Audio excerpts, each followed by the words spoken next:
Olá, eu tinha 13 anos na época desse relato.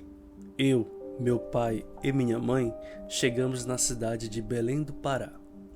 Lembro de que anteriormente morávamos em uma cidade pequena, vizinha, e minha mãe queria muito se mudar para a capital do estado. Meu pai vendeu a moto que tínhamos para comprar a passagem e encontrar alguma moradia temporária em Belém. Mas não era o nosso dia de sorte. No momento que desembarcamos na cidade, fomos abordados por criminosos e nos levaram as roupas que estavam na mala e a mochila onde estaria o restante do dinheiro que tínhamos. Minha mãe ficou desesperada. Ela não queria deixar seu único filho dormindo na rua e a noite estava chegando. Paramos em uma residência um pouco afastada da movimentação da cidade para pedir água para beber. Uma senhora nos atendeu, com bom grado e muito carismática e sorridente. Minha mãe contou sobre a situação em que estávamos, e a senhora ofereceu um de seus quartos, mas esse quarto estava sem portas. E se quiséssemos, poderíamos dormir na casa do cuidador da fazenda, que estava vazia já haviam alguns anos.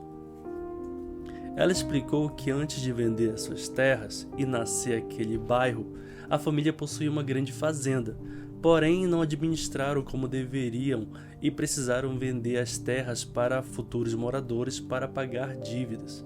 Essa casa ficou desocupada. Meu pai gostou muito da ideia. Assim teríamos mais privacidade e não incomodaríamos a senhora. Juntamos o que ainda tínhamos e fomos para essa casa que estava muito conservada, por sinal. As madeiras eram firmes e não rangiam. A pintura parecia bem recente. E tinha o próprio poço. Meu pai até cogitou em comprar aquela casa assim que conseguir o emprego, mas, graças a Deus, não compramos. A primeira noite, meu pai ligou a energia de forma irregular mesmo, e as lâmpadas acenderam.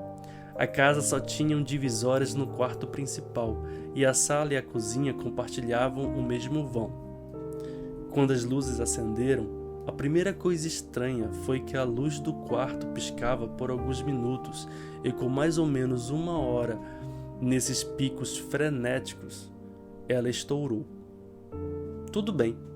Como o resto da casa tinham 3 lâmpadas além do quarto, ele não viu problemas esperar o dia seguinte para comprar uma lâmpada nova. Enfim, minha mãe estava tranquila. Aliás, não iríamos mais dormir na rua. Isso a confortou.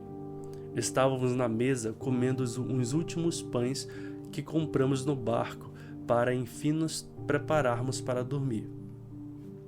Só que barulhos de passos de alguém com botas caminharam em nossa direção do quarto à mesa, e à medida que se aproximaram, parece que o passou de uma simples caminhada para sons de alguém correndo. A sensação foi tão estranha que eu, minha mãe e pai saltamos da cadeira como se alguém realmente estivesse correndo em nossa direção. Aquilo foi assustador. Meu pai é um homem moreno e eu nunca vi aquele tom de pele clara nele. Claro que eu comecei a perguntar bastante. O que foi isso? Mãe? O que foi isso, pai? Mãe? O que foi isso? Vocês ouviram?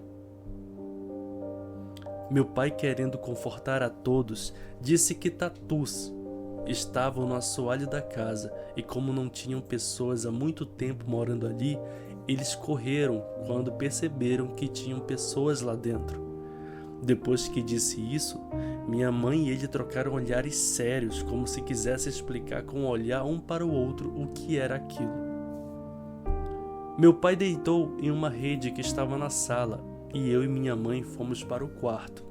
Ela odiava dormir debaixo de luzes e como tínhamos feito uma ligação irregular na rede de energia, não haviam tomadas para desligá-las quando necessário. Lembro como se fosse ontem. Eu acordei com meu pai em pé na porta do quarto, nos vigiando. Eu perguntei se estava tudo bem. Ele disse que não estava conseguindo dormir por causa do café.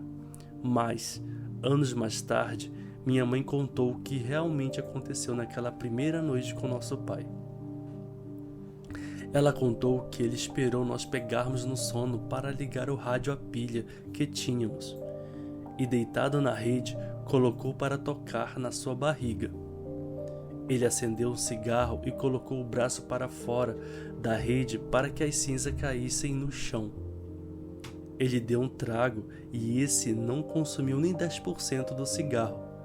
Na próxima vez que colocou na boca, ele percebeu que todo o cigarro havia sido consumido. Isso em questão de segundos. Ele olhou para o que restou do cigarro sem acreditar. E o mais estranho, distraído com o cigarro, ele não percebeu que o rádio estava flutuando a cerca de 1,5 metro do chão ao lado da rede dele. Quando ele olhou, se assustou e o rádio caiu no chão, jogando as pilhas para longe. Ele saltou da rede e se esforçou muito para manter a calma. Ele colocou a mão na boca e ficou uns minutos encostado na parede, tentando entender o que tinha acabado de acontecer. Minha mãe conta que meu pai não dormiu mais naquela primeira noite, mas como não tínhamos para onde ir, depois que eu peguei no sono novamente, ele sentou na beira da nossa cama e esperou o dia raiar. Nada além daquilo ocorreu na primeira noite.